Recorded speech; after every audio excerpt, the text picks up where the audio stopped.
अब मैया ने प्रण कर लिया कि मैं अपने राजभवन में किसी को प्रवेश नहीं करने दूंगी। नंद भवन में अब कोई आएगा नहीं। और संयोग देखो कैसा बना, भगवान भोलेनाथ आ गए। अब भगवान भोलेनाथ को अद्भुत रूप, जटाजूट, जटाओं में सांप, पूरे तन पे भस्म, हाथ में डमरू त्रिशूल, आकर के मैया के द्वार पर आवाज लगाई, अलग निरंजन मां भिक्षाम देहि। अब मैया भिक्षा लेकर के जैसे ही बाहर आई, मैया ने दरवाजा खोला और बाबा के रूप को देखते ही मैया तो धड़ाम से जमीन पे गिर पड़ी। बाबा सोचने लगे अब तक तो उम्मीद ही लाला के दर्शन है जाएंगे, पर अब उम्मीद ना है।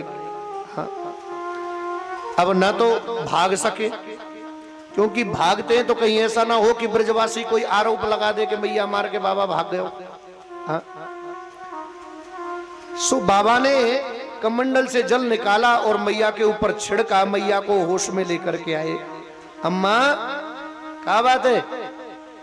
अब मैया कहने लगी, बाबा बात कछूना है, तेरे दर्शन करके मैंने अचानक दरवाजा जो खोलो ना, अब ऐसो रूप मैंने कभी देखे तो है ही ना, सुनो जरूर हो, तेरे दर्शन करके मेरी तो ये हालत हो गई। अब तो ठीक है ना? मैया ने कही हाँ अब बिल्कुल ठीक हूं। कहो महात्मा जी कैसे आना हुआ? बाबा ने कही मैया मैं तेरे लाला के दर्शन करवे के लिए यहां आया हूं। तू सोच रही हो कि मैं आटो दाल चावल लेवे वारो महात्मा हूं? मैं दुनिया आटो दाल चावल खवाए दूं। प्रेम से बोलू राधे राधे। अब तीनों लोगों के जीव उसी का दिया तो खा ही रहे हैं साहब, क्यों जी? मैया अपने लाला के दर्शन करवाए दे। मैया ने की बाबा देख मैं लाला के दर्शन नहीं करवाऊंगी। बाबा ने कही मैया क्यों? मैया ने कही बाबा देख ऐसो है, मेरे लाला के दर्शन करने वाले जो दर्शनार्थी है ना, आमे तो दर्शन के बहाने थे, और जब भी उनको मौका लग जाए ना तो मेरे लाला है मारवे की कोशिश करें। और तो पे तो मैं विश्वास ही कैसे कर लूं? तेरो तो इतनो ये खतरनाक रूप स्वरूप है, जाए देख के मेरी हालत खराब है रही है। और मैंने तो लाला के दर्शन करवा भी दिए, मेरा छोरा तो डर जाएगा। बाबा मैं कैसे संभालूंगी छोरा? मैं लाला के दर्शन नहीं करवाऊंगी। बाबा ने निवेदन किया, हाथ जोड़े, मैया मैं काशी ते आयो हूं, स्पेशल तेरे छोरा के लिए आयो हूं, तेरे छोरा के दर्शन करके जाऊंगा। मैया ने की बाबा दे मैं तेरे हाथ जोड़ू, मैं लाला के दर्शन नहीं करवाऊंगी। बाबा ने पहले तो प्रेम ते बात करी, जब प्रेम ते बात नहीं बनी सो बाबा ने थोड़ी धमकी दी। मैया तो एक बात ये भी पता है भाई, मैं योगी हूं, तेरे द्वार पे ही धूना लगा दूंगा और यहीं रहूंगा। कभी तो तेरा छोरा निकलेगा घर से बाहर, दर्शन करके जाऊंगा, मेरी जिद है। अब मैया ने की बाबा देख अब तू अगर धमकी पे ही आएगा तो एक बात बता दूं, मैं ठहरी नारी जाति और त्रिया चरित्रम पुरुषस्य भाग्यम देवो न जानाति कुतो मनुष्य।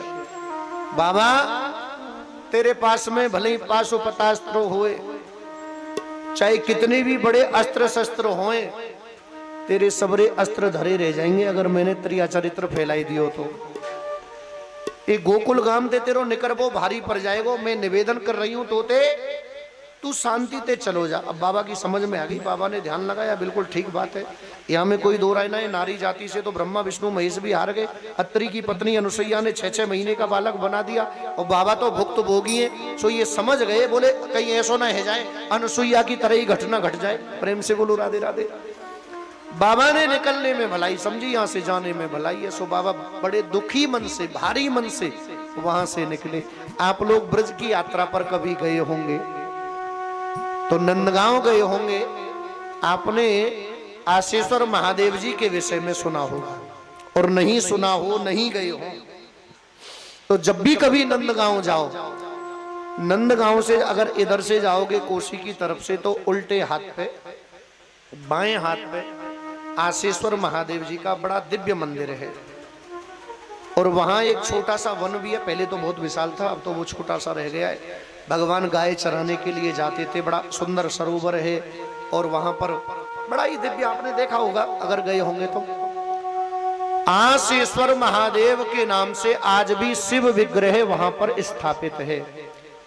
कहने का मतलब है बाबा नंदगांव से निकल करके वहां आकर के बैठे हैं, ऐसा वर्णन है। अच्छा,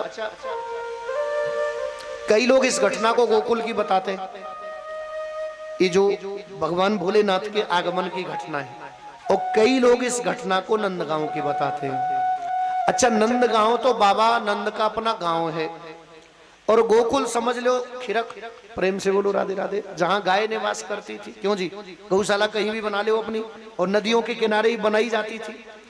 तो गोकुल में तो भगवान की गाय निवास करती हैं, बाबा नंद की गाय निवास करती है। हालांकि नंदगांव में भी रहती थी, और नंदगांव बाबा का अपना गांव है, पैतृक गांव जिसे कहते हैं। हाँ, बाबा नंद के नाम पर ये गांव है। अच्छा जी, अब चलो, ये घटना चाहे गोकुल की हो और चाहे ये घटना नंदगांव की हो, लेकिन आसेश्वर महादेव जी के माध्यम से प्रमाण तो यही मिलता है, ये घटना नंदगांव की है। भगवान जाकर के बैठ गए कदम्ब के नीचे। आज भी वो कदम्ब का वृक्ष है जहां भगवान भोलेनाथ विराजमान है। और मन मन में विचार करने लगे कि प्रभु, आपके दर्शन करने के लिए राक्षस आए, उन राक्षसों को दर्शन मिल गए, लेकिन हमें दर्शन नहीं मिले। मैं जाऊंगा नहीं, मैं आपके दर्शन करके ही जाऊंगा, ये मेरी जिद है। अब भगवान भी विचार कर रहे, बाबा मैं कैसे अम्माएं समझाऊं।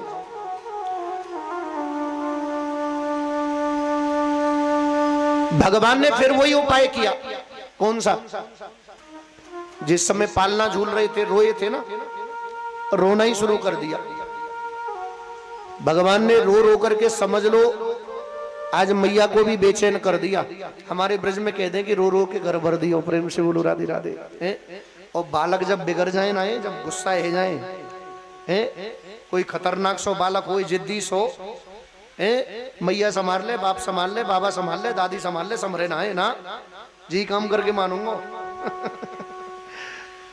छोटे बालकों की जिद बड़ी प्यारी होती है। भगवान चुप ही नहीं हो रहे, मैया अनेक तरह के उपाय कर रही है। आखिरकार कुछ ब्रज गोपियों का अचानक आना हुआ। मैया, ओ मैया कहाँ है? मैया ने आवाज लगाई, लाला चुप कर रही हूं, भीतर हूं, आ जाओ। ब्रज गोपी पहुंच गई। हाँ, कहा बात है मैया, कैसे परेशान है? बोले आज तो मेरा छोरा रो रहे हो। एक महात्मा जी आके दर्शन करवे के लिए आए और मैंने भाई दर्शन न कराए। वो महात्मा दरवाजे पे थे, लौट गए। मैं भीतर आई तो देखो लाला रो रहे हो। जब ते वो महात्मा गयो है ना, जबी ते लाला ने रोए वो शुरू करो है। अब ब्रज गोपी निवेदन करने लगी, मैया कहीं ऐसो तो ना है, ये साधु महात्मा को कोई भरोसा ना है, कैसो मंत्र पढ़ जाए। क्यों जी? हाँ मैया बता कितकू गयो? बोले गोकुल के बाहर, अभी तो थोड़ी दूर पहुंचो होगो। सो ब्रज गोपी मैया ते निवेदन करके निकली कि हम अभी आमे और लाला के दर्शन करने के लिए जो बाबा आयो ना हो, अगर मिल गयो तो भाई ढूंढ के पकड़ के लामे जा। सो ब्रज गोपी निकल पड़ी। बाबा नंदगाम से 2 किलोमीटर दूर बैठे, भजन कर भी लग रहे, आंखों से आंसू निकल रहे, प्रार्थना कर रहे। माधव राम अवतार में दर्शन करने के लिए बड़ा कौतूहल करना पड़ा, ज्योतिषी बनना पड़ा। अब ऐसा ही कोई आइडिया लगाना पड़ेगा। क्यों जी? कोई ना कोई तो लीला करनी पड़ेगी। ब्रज गोपी गई। ब्रज गोपियों ने देखा कि बाबा बैठे रो रहे, पहचान लिया ब्रज गोपियों ने, यही हो सकते हैं बाबा। बोले हाँ। आप लाला के दर्शन करने नंद भवन गए? बोले हाँ देवियों गयो तो सही हो, पर लाला के दर्शन मिले ना। अच्छा, अगर हम लाला के दर्शन करवा दें तो? अब भोलेनाथ सोचने लगे कहीं ऐसा तो नहीं कि कोई त्रिया चरित्र फैलाई हुई वाली हो। देवियों मैं जोरू तुम्हारे हाथ, लौट जाओ, चली जाओ, मैं ना जा रहा हूं, वो अम्मा बड़ी खतरनाक है। अरे बाबा देख ऐसो है, हम है ना तो ये डरवे घबरावे की जरूरत नहीं। बाबा ने कही तुम्हें का पता बाने मोए धमकी दैया त्रिया चरित्र फैलाई देगी। अरे बाबा तू बड़ो भूरो है। बाबा अगर वो त्रिया चरित्र फैलाएगी, हम भी तो स्त्री हैं, हम तेरे पक्ष में लड़ेंगी। हाँ, और ये हकीकत बात है भैया, स्त्री से कभी झगड़ा नहीं करना चाहिए गलती से भी। और अगर है जाए ना तो स्त्री कोई आगे करके छुटकारा पाया जा सकता है, नहीं तो कोई विकल्प नहीं है। प्रेम से बोलो राधे राधे। पहले तो करना होना चाहिए कि ना, लोहे ते लोहे काटना पड़े। प्रेम से बोलो राधे राधे। हाँ। तो इन गोपियों ने आश्वासन दिया बाबा तू चिंता मत करे, देख अगर वो त्रिया चरित्र फैलावेगी तो हम तेरा सुरक्षा कवच बन जाएंगे, तू चिंता मत करे। अब बाबा समझ गए या बात है, बोले ये तो ठीक बात है, लेकिन देवियों में विश्वास कैसे करूं? गोपी ने कही देख बाबा हमारे ब्रज में सौगंध खाएबे की परंपरा है, पहले तो हम अपने सर पे हाथ रख के सौगंध खाए के कह रही हैं बाबा कोई त्रिया चरित्र न फैलाया जाएगा तो लाला के दर्शन मिल जाएंगे, और तो हम पे भरोसा ना हो तो हम तेरे सर पे हाथ रख दे। हाँ? बाबा ने कही मोई विश्वास है चलो, पर आगे आगे तुम ही चलना पड़ेगा, मैं कोई बात ना करूंगा तुम ही बात करोगी। बोले ठीक है, सो चल दिए। अब मैया यशोदा को एक गोपी ने पहले ही आकर के सूचना दे दी कि महात्मा जी को हम मना करके ले आए हैं, आप स्वागत सत्कार कर देना। संत महात्मा कोई पधारे तो चरण प्रक्षालन आदि सब किया जाता है।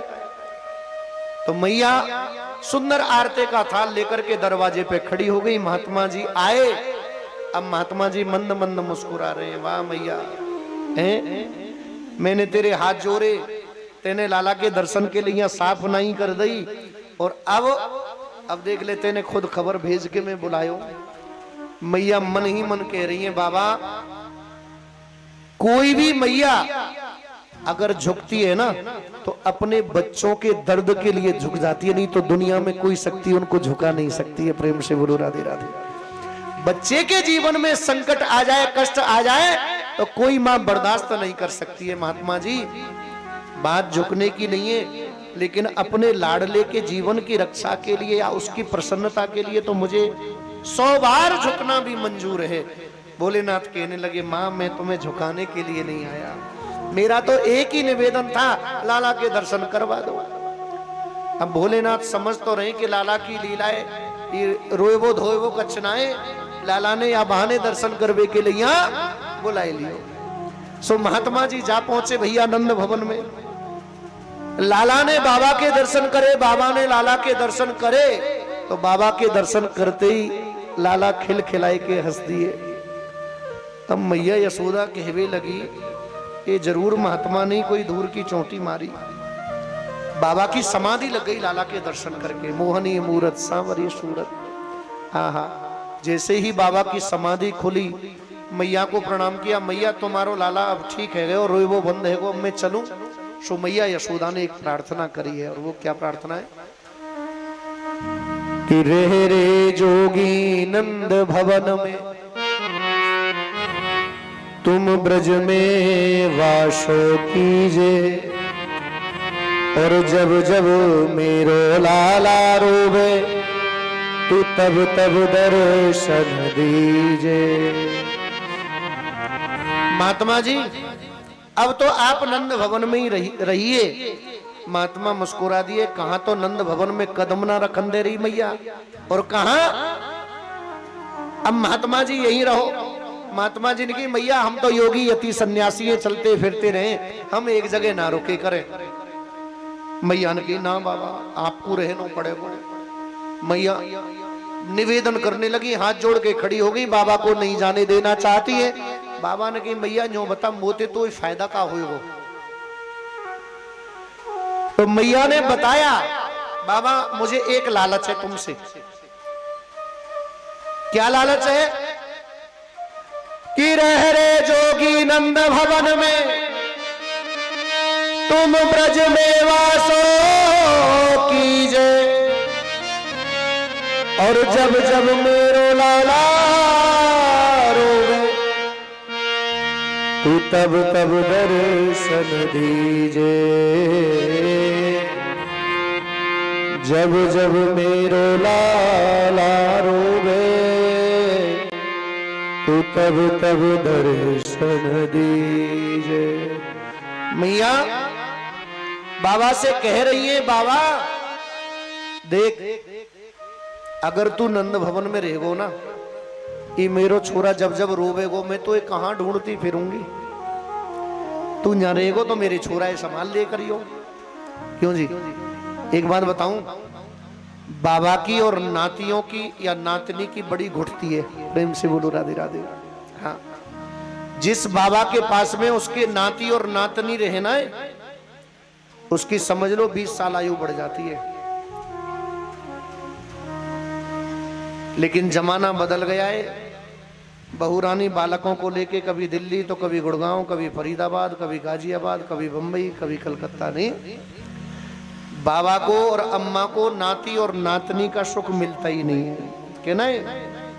हाँ, और जो बाबा और दादी व बहुरानी पसंद करके लामे ना है, बुई दुश्मन बन जाए पहले ही। प्रेम से बोलो राधे राधे। हैं? हाँ, चलो अब माँ बाप और बाबा दादी पे तो एक वजन तो कम है वो। ये पहले माँ बाप और बाबा दादी अपनी मर्जी ते बालकन के ब्याह शादी कर दे, सो नेक भी लड़ाई झगड़ो बाजे हो तो बालक माँ बाप पे एहसान जमा दे कि तुम ही लाए आए पसंद करके, अब झेलो। क्यों जी? तो ये जब ते लव मैरिज की जो परंपरा चली है ना, जब ते माँ बाप और बाबा दादी बिंदास, हाँ, अब तो वो उल्टे कह दे, झेल भैया तू ही लेके आओ या तू पाने ढूंढ के। प्रेम से बोलो राधे राधे। अच्छा, देखो मैया यशोदा के जो सास और ससुर है ना, वो तो पधार गए घर में। बच्चों को संभालने के लिए, छोटे बच्चों को संभालने के लिए सास और ससुर का होना बहुत जरूरी है। और वो बहुरानी जानती होंगी, जिनके सास ससुर 1 महीने के लिए भी कहीं बाहर चले जाएं तो फोन कर करके, आ नहीं रहे पिताजी, माताजी आ नहीं रही, ये बच्चे मुझे काम नहीं करने देते, ये नहीं करने देते, वो नहीं करने देते हैं। और जरा बच्चे थोड़े से नटखट हो जाएं और दुकान पे जाए वो शुरू कर दें, ये बाबा दादी दुकान पे ले जाए की आदत डाल देना, बालक ने के सारो करे, बाबा दादी समझ जाए काई के लिए कह रहा हूं। प्रेम से बोलो राधे राधे। हैं? सो बहुरानी लड़ जाएगी, बाबा को बिगड़ो भयो नवाब है, मैं कहां ते लाऊं सुबह से शाम तक तेरे लिए 100 रुपया खर्चा करवा दे। प्रेम से बोलो राधे राधे। आरोप बाबा दादी पे। तो खैर मैया यशोदा भी यही चाहती है कि मेरे लाडले को संभालने के लिए एक बाबा की हमें जरूरत है। ये बाबा रहेंगे, जब जब मेरो लाला रोवे तब तब दर्शन दीजिए। बाबा जब जब मेरो छोरा रोवे ना, तुम तब तब यह संभार लेकर ही हो। अब मैं संभारूंगी क्या काम में लगूंगी? हाँ, लाला के जन्म के समय 10 गाय मैया ने बांध दी छोरा के लिए। मेरो लाला खूब दूध पीवेगो, खूब माखन खावेगो। अब गाय संभारेगी मैया, घर को काम संभारेगी के छोरा संभारेगी। प्रेम से बोलो राधे राधे। नहीं? हाँ प्यारे भक्तों, बाबा भोलेनाथ ने मैया से निवेदन किया कि मैया ठीक है, तुम अगर ऐसा कहती हो तो मैं ब्रजमंडल में निवास करूंगा। तो भगवान